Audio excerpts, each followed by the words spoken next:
on the Wheelhouse. The lawmakers react. With lawmaking done for now, how's everyone feeling about Connecticut's future?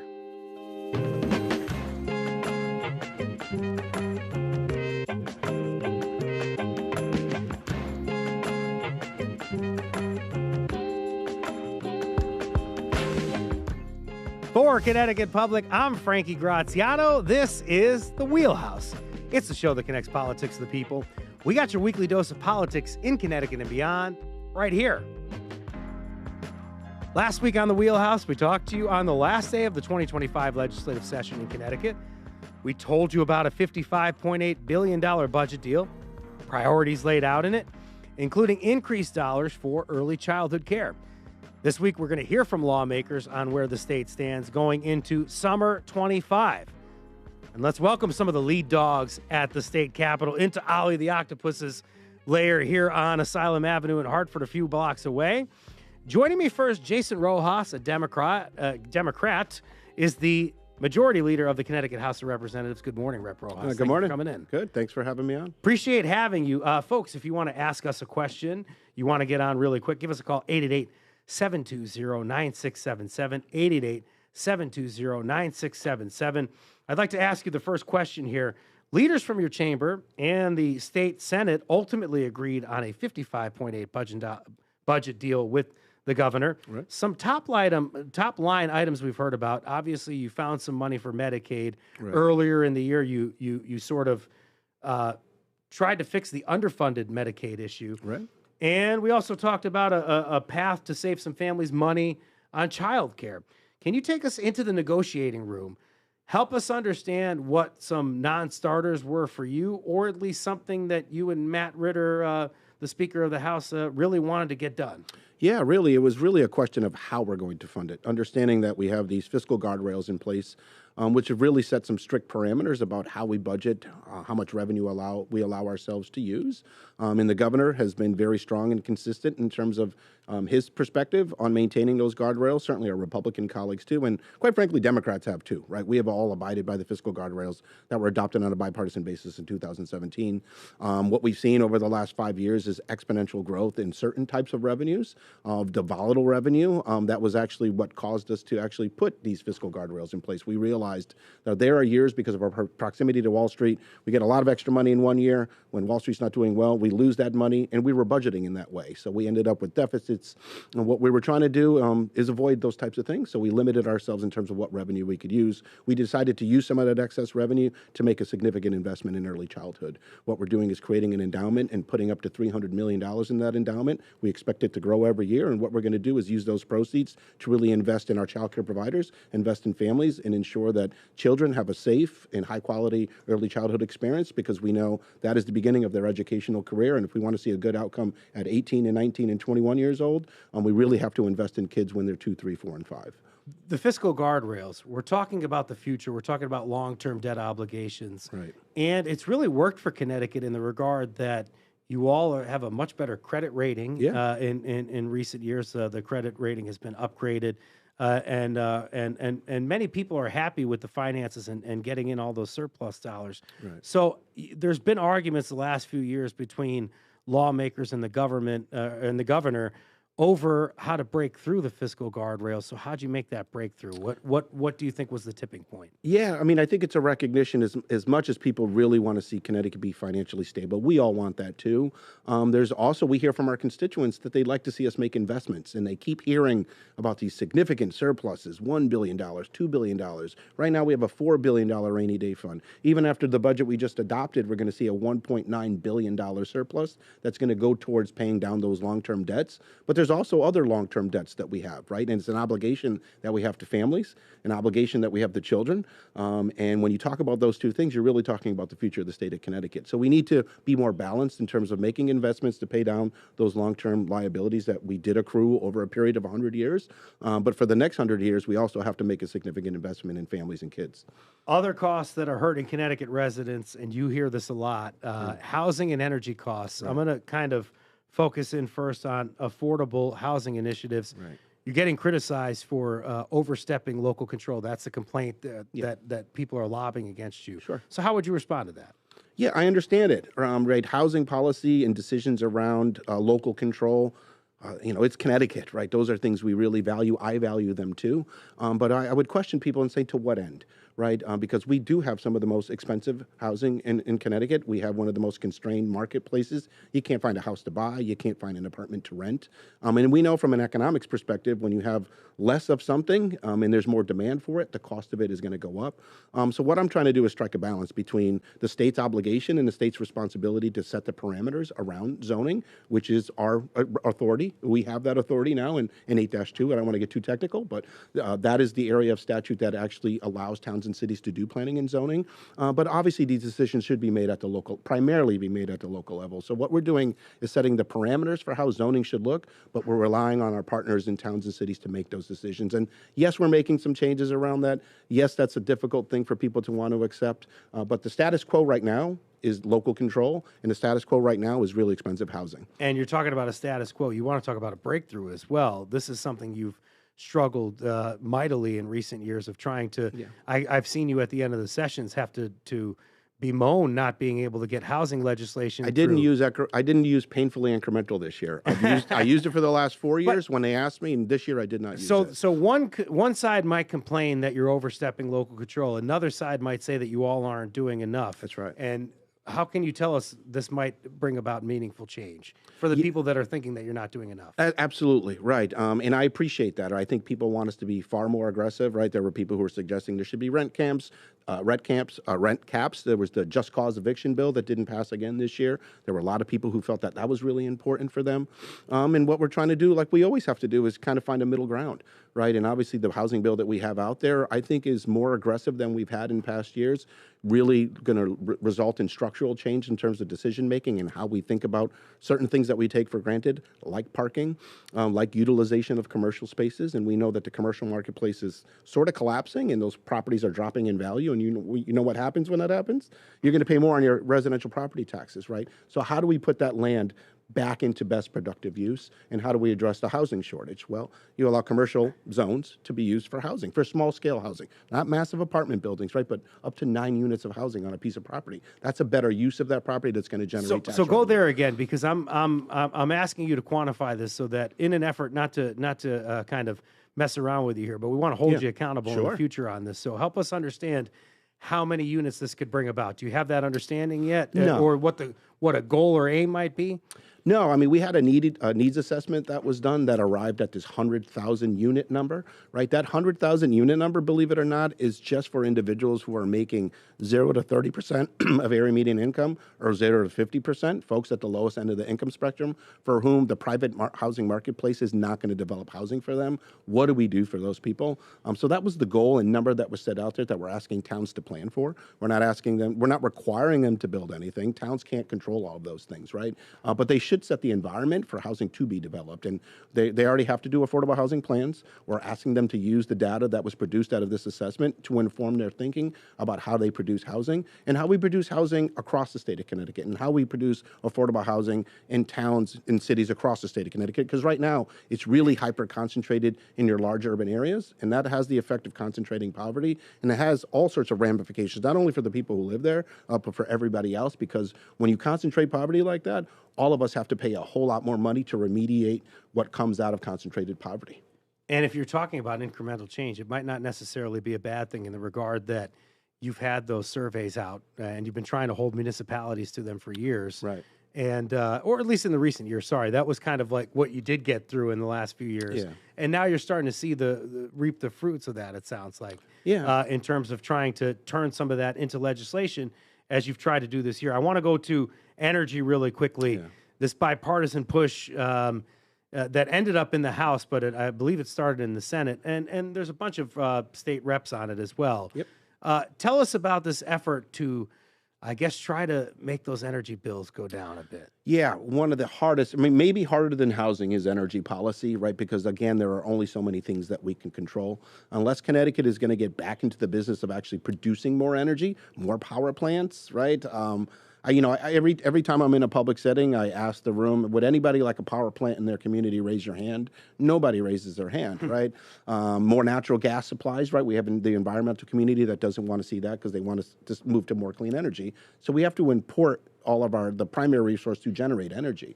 And we're at the end of the pipeline in that regard. So it makes it really expensive to produce energy. So a lot of attention was paid to the public benefits charge that supports a lot of our clean energy initiatives. It supports our low income people who are struggling with paying their bills. It pays for those things. A lot of attention was paid to that last year when some things spiked. Primarily due to the Millstone nuclear power plant deal from 2017, but also it was a really hot July and people cranked their air conditioners and wondered why their power bill went up so high. Well, when you use energy and we're in a place where it's expensive to provide energy, you result with people who are really unhappy with their power bill. We talked about this being a bipartisan bill. Let's hear from a person on the other side of the aisle, a state senator, Ryan Fazio out of Greenwich. It's an issue that has been a top priority for me and other Republicans the past 2.5 years. We've been shouting from the rooftops that electric rates are too high and the public benefits costs need to be cut.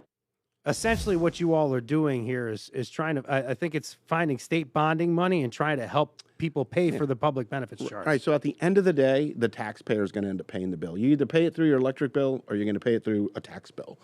Because what we did do is we did authorize bonding to help cover some of those other programs that are right now funded by the public benefits charge. So you'll see a reduction on your electric bill in that regard, and that's a good thing. And then, it is smarter policy for the state of Connecticut to borrow money to pay for things as opposed to having Eversource borrow money because they're going to have to go out and pay 9 or 10% interest, where the state of Connecticut's going to pay 3%. So from a fiscal perspective, it certainly makes a lot more sense for us to do that. And that's what we did. We authorized bonding to pay for some of those programs that are really important to people. They may not realize that. They may not understand the benefits that they derive from that.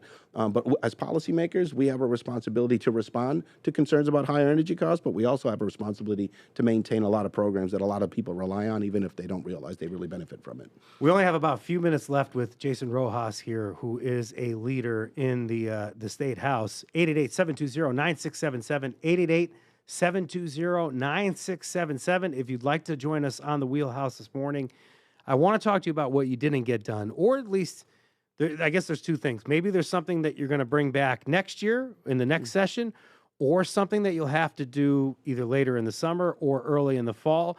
It sounds like that both you and Speaker Ritter have said that there will have to be a special session at some point. Yeah, it's right. What happens in Washington, and they're going through their budget deliberations, and I don't know if it's as bad as we thought it was going to be in February, but it's still not going to be good. And there's still a lot of uncertainty. Obviously, the House in Washington has passed a budget.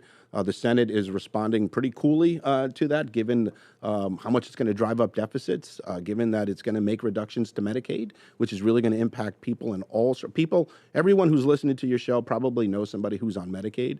And if they lose that Medicaid coverage, right, they're not going to be able to get access to health care. And if they do, they're going to end up in an emergency room. And if they do, you and I, through our health care premiums, are going to pick up that cost anyway. So it's much better to be proactive and provide people access to health care as opposed to not, when they're going to end up in an emergency rule and we all end up paying for it anyway. I kind of lobbed this question, a similar kind of question, at Bob Duff, who is the Senate Majority Leader. He's in the other chamber. Yep. Let's hear what the Democrat had to say.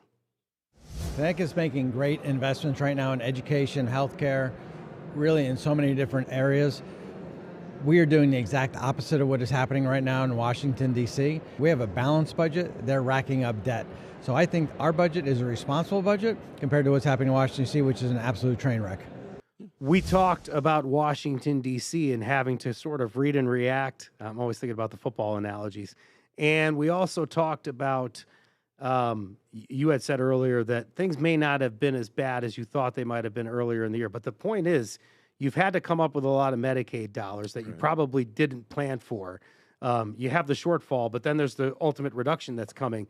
So give us sort of an idea of what you might have to do in a special session in terms of, is it dollars for Medicaid? Is it more dollars for healthcare overall?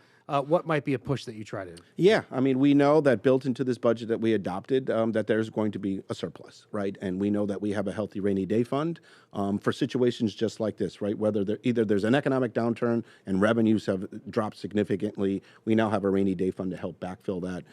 Washington acts in a certain way, makes reductions to Medicaid. We now have a savings account that we can go back to, draw from, to ensure that people can continue to have access to health care. Now, is that sustainable forever? Probably not. So we'll have to have some difficult conversations. And the options that we will have is reducing access, right? Limiting who can get access to Medicaid. And when you're talking about Medicaid, you're talking about folks at the lowest end of the income spectrum. You're talking about elderly people in nursing homes. You're talking about elderly people who are receiving care at home. You're talking about children who don't have access to health care. That's who we're talking about when we talk about Medicaid. And that's almost 1 million people here in the state of Connecticut who are in that program. And again, we can either be proactive and strategic and pay for it up front or pay for it on the back end. And I don't think that's a very wise policy at all. We'll be awaiting news out of Washington, D.C. on the Trump domestic policy agenda and how Jason Rojas will react. He's a Democrat, the majority leader of the Connecticut House of Representatives. Thank you so much for coming here in person. I appreciate it. Absolutely. Thank you. I'm sorry for not getting as dressed up and it's as nice okay. as you look. This is this is a summer look, and you're very summery Yeah, this as is well, my look at work in higher education, and it's summertime. So. It's time to enjoy the summer as well. We could do a Absolutely. little bit of work and look good as well. You heard from a ranking Democrat following the close of the 2025 legislative session for Connecticut Public. I'm Frankie Graziano. After the break, we're joined by House Republican leader Vincent Candelora. What would you like to see lawmakers prioritize here in Connecticut? Is the state doing enough to respond to changes in Washington? What issues are hitting your pocketbook this year? Give us a call, 888-720-9677, 888-720-9677. See you after the break.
This is The Wheelhouse from Connecticut Public Radio. I'm Frankie Graziano. Connecticut lawmakers passed the 2-year, $55.8 billion budget during the final days of the legislative session. That adjourned last Wednesday. The budget passed following agreement between Democratic leadership and Governor Ned Lamont.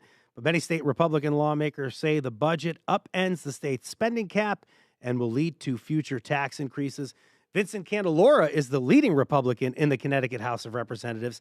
Thank you so much for coming in the studio today. Thanks for having me. I appreciate you coming in here. Folks, we got Representative Candelora in the House. We're hoping that you'll ask him a question, 888-720-9677. Maybe there's a point of a clarification on a bill or something like that. Give us a call, 888-720-9677. The way the session shook out, Governor ended up making a deal with Democrats that you say eviscerates the state fiscal guardrails, those spending rules enacted a few years back to drive the state's budget deficit, drive down the state's budget deficit. I think the 2-year plan adds about $1.2 billion in spending the first year and then $1.4 in the second. My impression of the situation, I'll have you react to all this in a second to what I'm saying right now, but I just want to get my impression out to see if I'm right or I'm leading folks in the right direction. generally you and the governor are almost not necessarily in lockstep, but you guys are in a similar position when it comes to the guardrails. It seemed like either you didn't have the input this year or you just weren't on the same page with the governor in that regard. Do I have it right? Yeah, the governor really put the football in a different spot in the field when he started the budget negotiations. He came out of the gate back in January saying that he was willing to adjust the volatility cap. That was sort of a non-starter for us. Part of the reason is that we were entering this budget cycle with a $500 million deficit. We have overruns, in particular, of Medicaid spending, which drove us there. We ended up having to use the surplus last session in order to balance that budget. So we were really concerned about taking the volatile revenue, which is one of those caps that pays down our unfunded liabilities, and using that for budgeting, and that's what ended up happening. So the governor had started, I think, at about $700 million. They ended up landing around $1.3 billion in this budget, where they're taking the revenue that's volatile. It's supposed to go in to pay down our pensions, which are over $80 billion of unfunded liability that we're most indebted in the country, and that money's been shifted over to the budget. So you're talking about it almost doubling to what you expected. You're talking about maybe $700 million. And you're still not really for that, but then we talk about it being $1.3 million. Instead of totally preserving the guardrails, Democrats allocated new funding into Medicaid and child care, and that's where I want to talk about Medicaid. I think it's the nonpartisan Congressional Budget Office. They're saying that the big, beautiful bill and Trump's policy would cause nearly 11 million people to lose health coverage over the next decade, nearly 8 million of those due to the Medicaid provisions.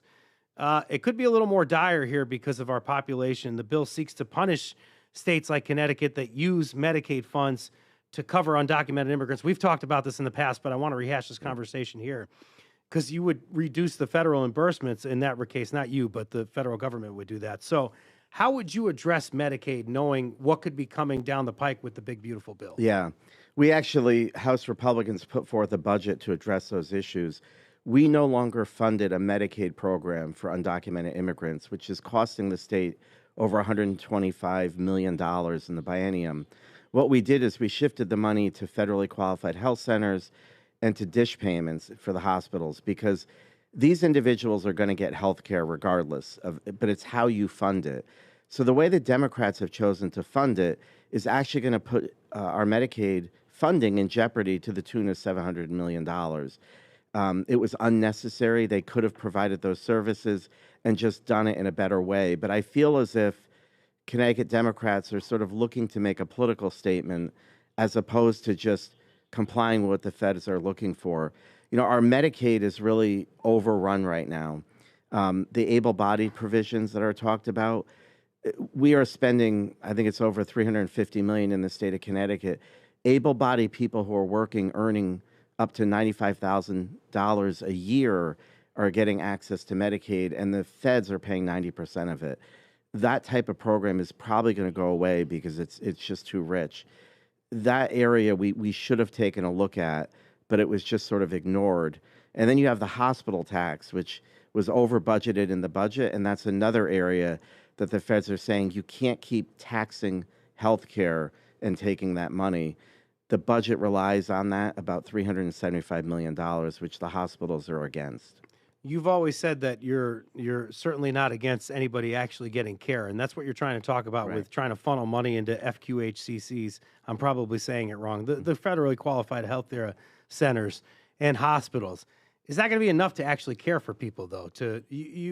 There's a place where you're at right now, and then we also talked to you, and I believe I talked to Stephen Harding last week, where you always say that these undocumented migrants are getting Cadillac care, and I don't know exactly if that's the case, but this is where you seem to be on the issue. Do you think it's enough to actually help these people? Yeah, it would be. I think that population, many of them are going to hospitals and FQHCs already for their health care, but that Medicaid program that is provided is a lot more robust. So it's not even health care, it's insurance. So we're giving them, dental, eye care, prosthetics, prescription drugs. There's no copays. It's quite a rich program.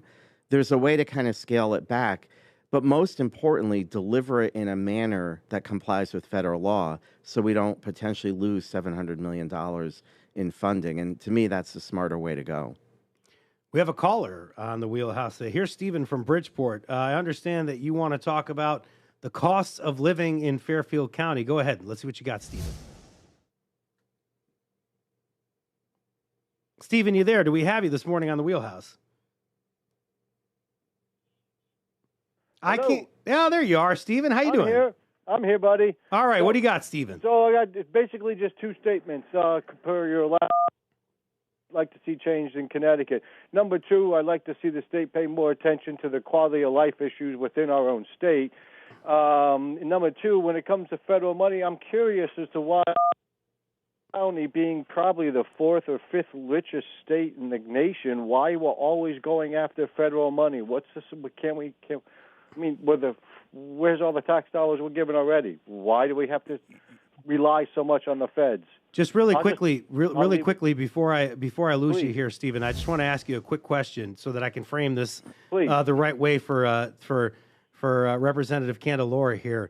Is there a particular quality of life issue impacting you down in Bridgeport? Yeah, it may seem a bit menial, but it has to. Mostly, it's noise, and most of them to do with two unlicensed two-stroke engines that are run all day, every day by these lawn care services. But yet they want us to buy electric cars.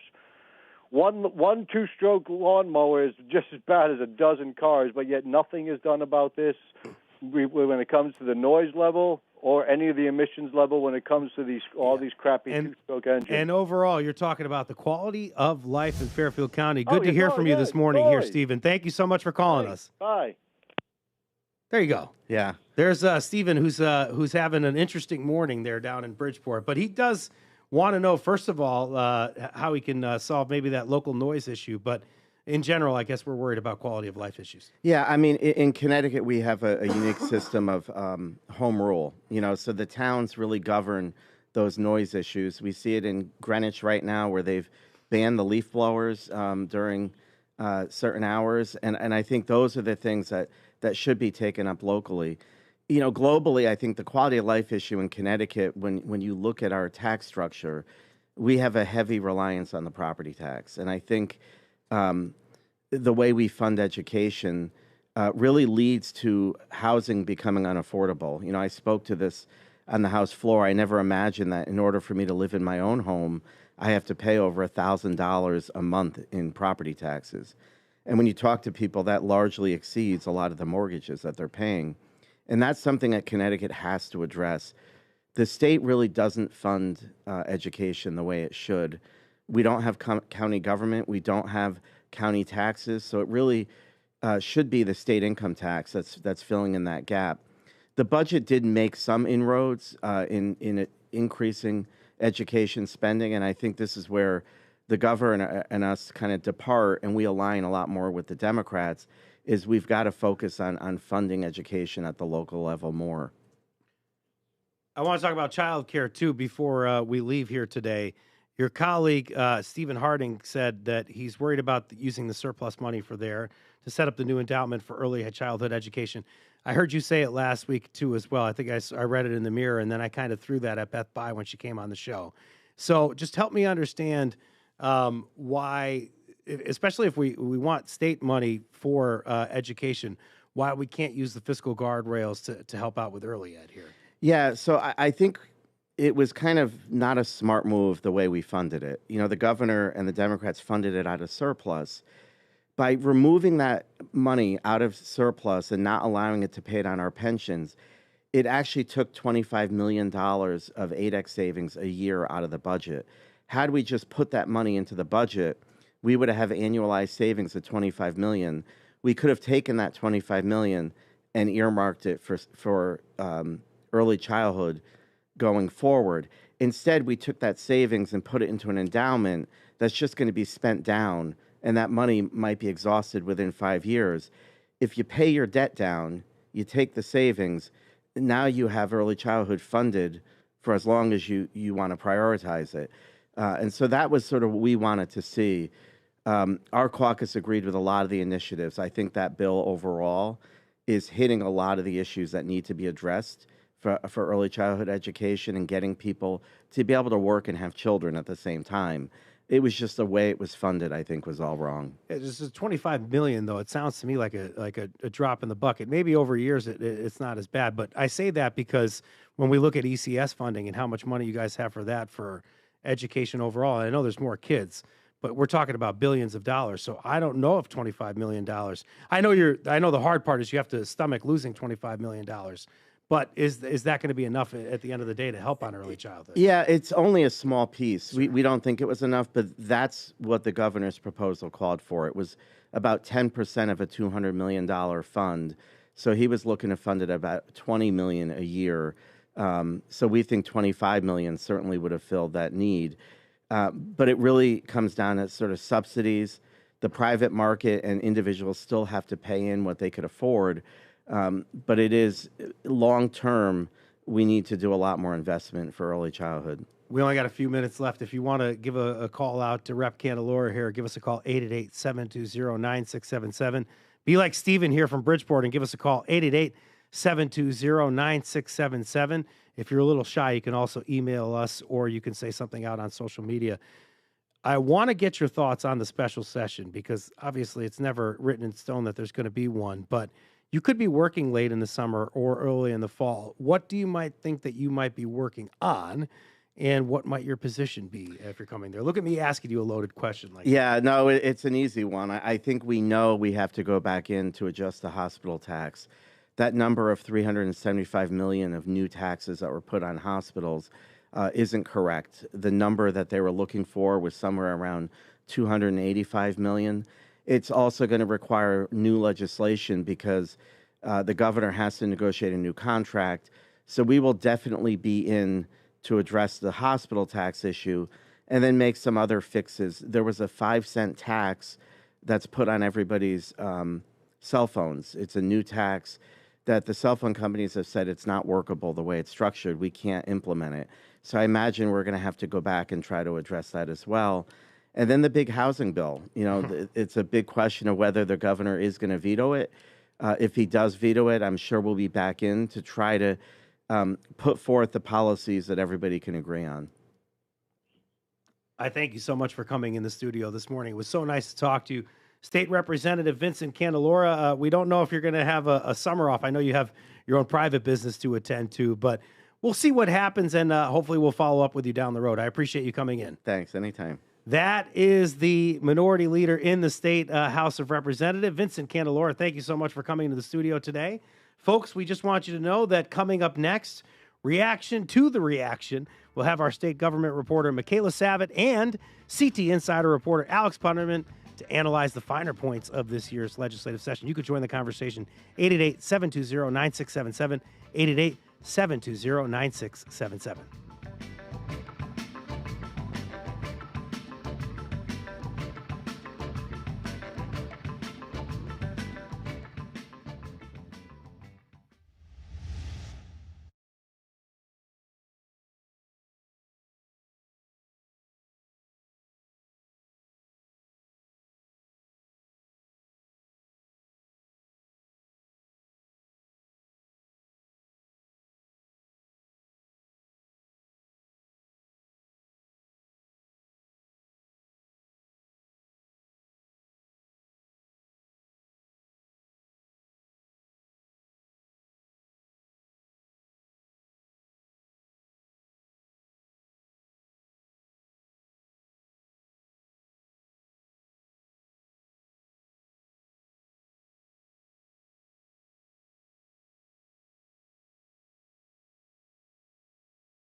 From Connecticut Public Radio, this is The Wheelhouse. I'm Frankie Graziano.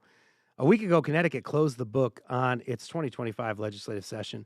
Some landmark bills were passed, and some will have to wait until next year. This hour, we're breaking down what these legislative changes mean for Connecticut residents. Joining me now, Michaela Savitt, state government reporter for Connecticut Public, all over the end of the legislative session. Thank you so much for coming on the show. Thank you for having me, Frankie. Great to have you on. We also have a friend with us, Alex Putterman, reporter at CT Insider. He might be batting 1,000 on the softball field with Team Hearst. How you doing today? I am doing well, Frankie. Fresh off that big W. Good to see you. Nice to hear from you and nice to see you.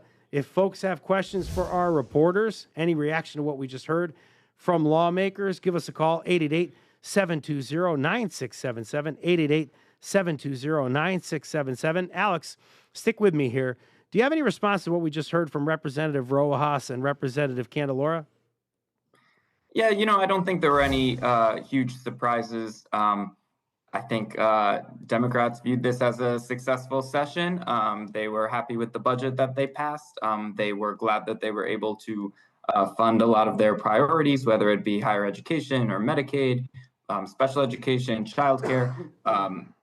Not always at the levels that everyone is thrilled about, but in their view, they sort of were able to give some money where they wanted it. I know Republicans are frustrated that there was some tweaking and bending of the fiscal guardrails. I think that will remain a story every year for the near future.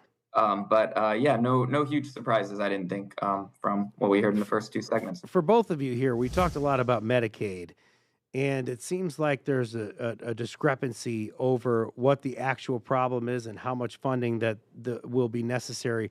I'm looking at the undocumented immigrant angle in particular. I've had this conversation with Vin Candelora a couple of times.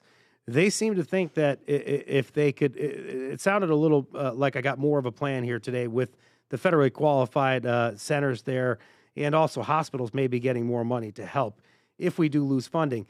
There's a big threat looming with the federal government potentially taking $3 billion away from Connecticut if it continues to have a plan where it serves undocumented migrants that are 15 and under. And we had somebody on the show recently from Georgetown who said that Connecticut's probably going to end up dropping them if that's the case. We don't know if the bill's going to pass, but nonetheless, folks are trying to make it harder for people to do the right thing and serve anybody that needs medical care. So I don't know if any of you can kind of dissect that or at least help us understand if Vinnie Candelora has it or doesn't have it in terms of having maybe some money for undocumented migrants if coverage is dropped. Well, I can speak to the, what Democrats in the majority are thinking. I think this session, the goal was about holding the line on Medicaid funding or the state-funded healthcare for undocumented immigrants. I spoke with House Chair of the Human Services Committee during the last days of session. That's Rep. Jillian Gilchrist.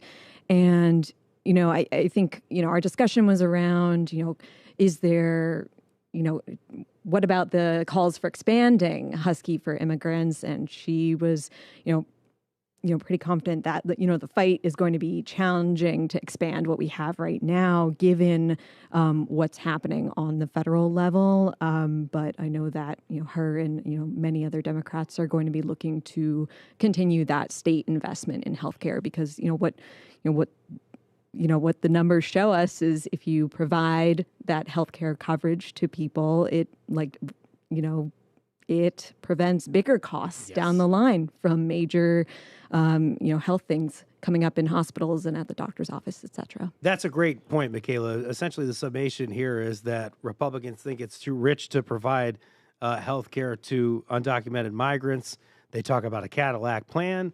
Other folks will bring up the fact that, first of all, you have to provide coverage, and second of all, there's really a downstream effect if you don't treat them.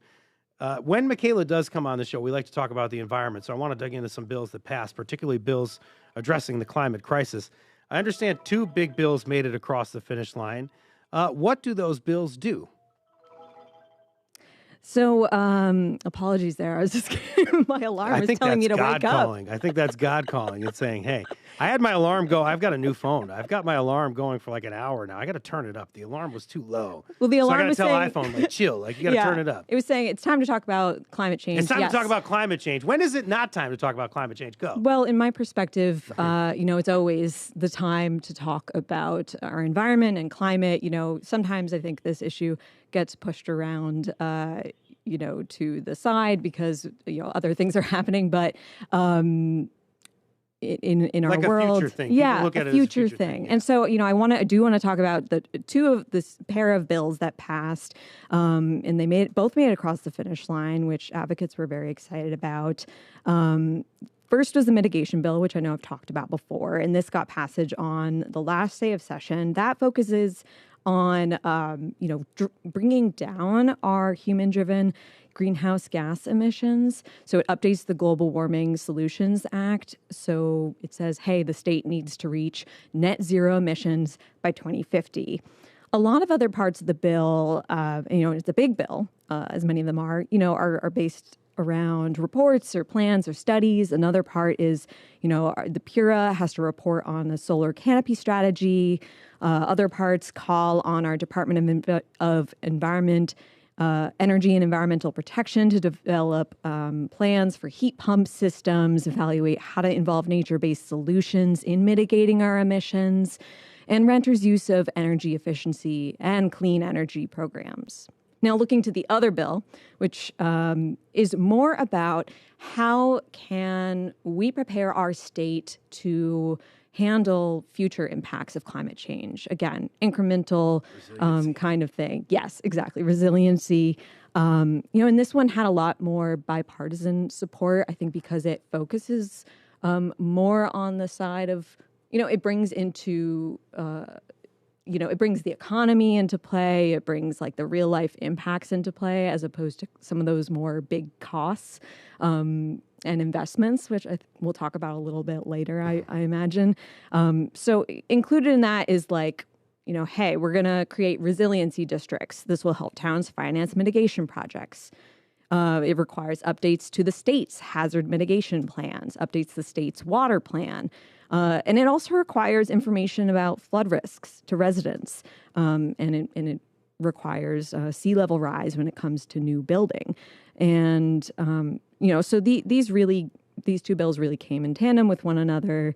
And advocates said, this is good. We're very happy. It's been a couple years since major legislation surrounding climate has passed. There have been things, in bonding and other smaller bills.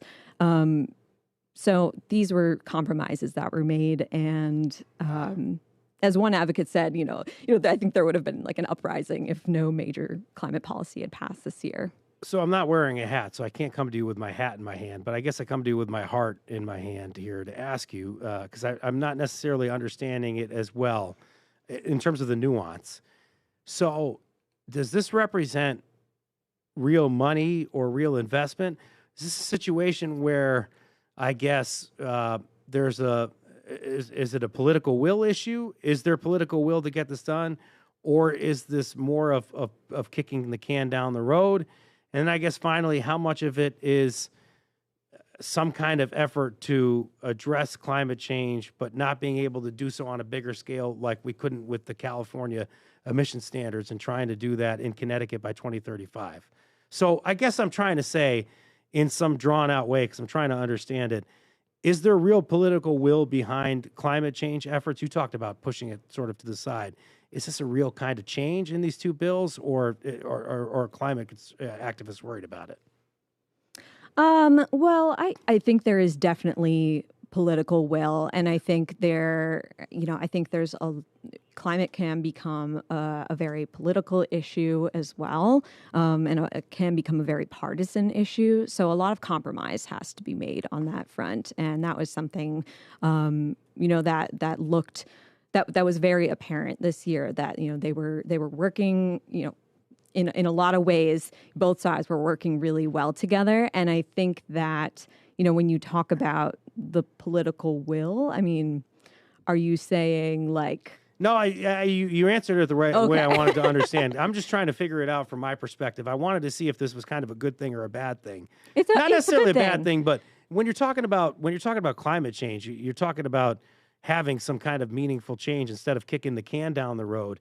And when you talk about this being a compromise, it helps me understand that the bill can be seen by people that care about the environment as a good thing because compromises were made. So it seems like you did help me get to the nuance there. I appreciate it. Alex, let's pivot to Connecticut's affordable housing crisis, which continues to be a big talking point every year at the state capitol. Did any major housing bills pass through the session this year? Sure did. Probably the most significant housing legislation in years. It could take a whole other hour to explain everything that's in the bill, but the sort of thrust of it is encouraging in different ways, not requiring, but encouraging towns to zone for more affordable housing. That bill is kind of in limbo right now as we wait to see what the governor is going to do. It seems like instead of signing it or vetoing it and having that be the end of the story, there's going to be some sort of compromise. There are certain provisions in the bill that the governor does not like, and it's starting to sound like there are going to be some maneuvers to eliminate those provisions. But as written, I think this bill, it's pretty similar to what Michaela was just saying about about climate. This bill would not be every last thing that housing advocates wanted. It was certainly, there were a lot of compromises along the way to get here, but it's been a while since Connecticut had anything of this scale, and it'll be interesting to see what happens next with it. I lobbed sort of a flimsy softball at Michaela a second ago with the question that I asked, so let me do the same to you here.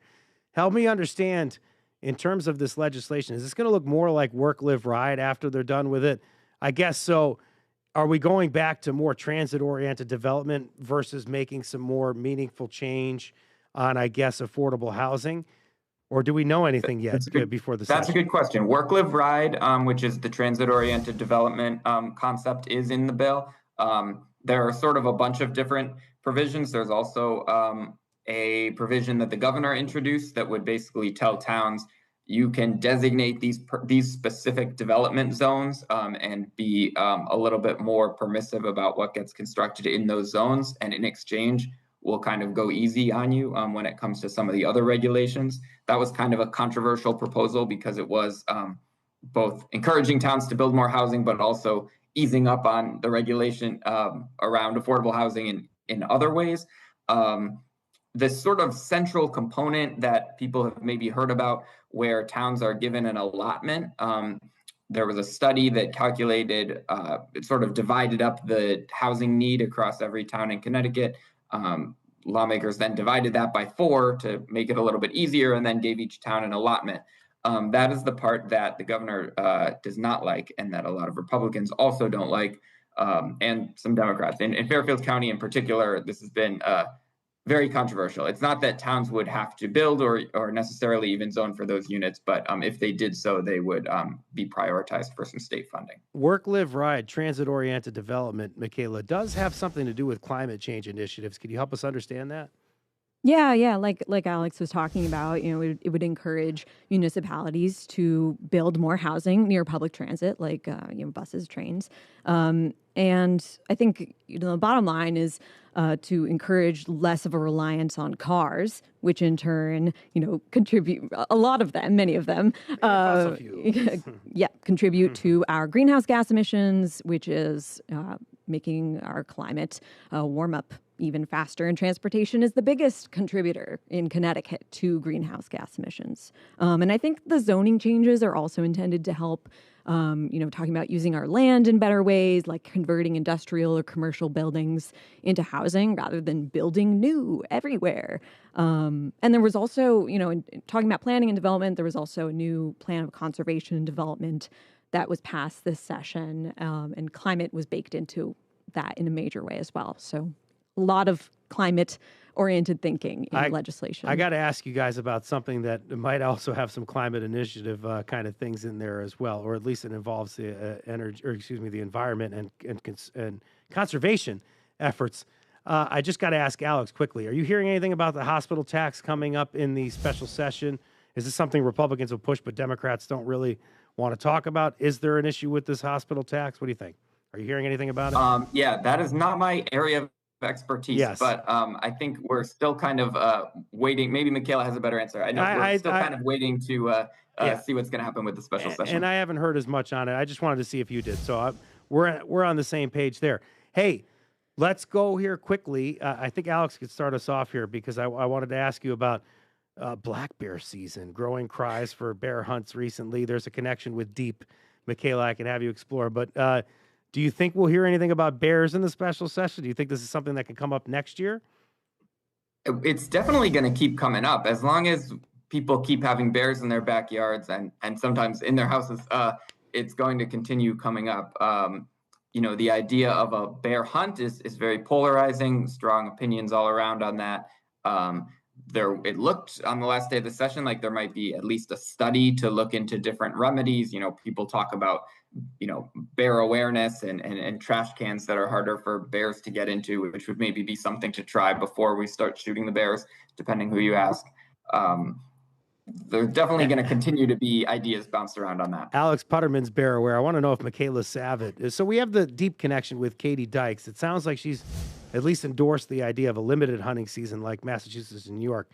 So do you think that goes anywhere? Do you think that she has the ability to kind of effectuate change there? What are you and Patrick Scahill, who's our digital editor here? What are you guys hearing about a possible bear hunt in the future? Well, Deep does not have the authority to allow a bear hunt. The final version of the bill, there was a lot of changes in the last couple of weeks, but the final version would have, like Alex said, allowed a study, and a small part of the bill would have said, hey, and, if we were to do a bear hunt for the purposes of public safety, what would that look like? A previous version would have allowed the governor to declare, or would have allowed the governor to direct Deep to make rules for a bear hunt, I believe. Something along those lines. Thank you for clearing that up. I appreciate it. Yeah. So that maybe some encouragement from Katie Dykes. You've been listening to Alex Putterman, reporter for CT Insider. Alex, thank you so much for joining us today. Thanks for having me, as always. So good to see you. You've also been listening to Michaela Savitt, state government reporter for Connecticut Public. Michaela, so great to have you on. Thank you. Thank you for coming by in studio. Today's show, produced by Chloe Witt. It was edited by Patrick Scahill. Our technical producer is Gene Amatruda. We also had help today from Robin Doyen-Aiken and Meg Fitzgerald. Download the Wheelhouse anytime on your favorite podcast app. Thank you to our visuals team at Connecticut Public and our ops team. I'm Frankie Graziano. This is the Wheelhouse. Thank you for listening.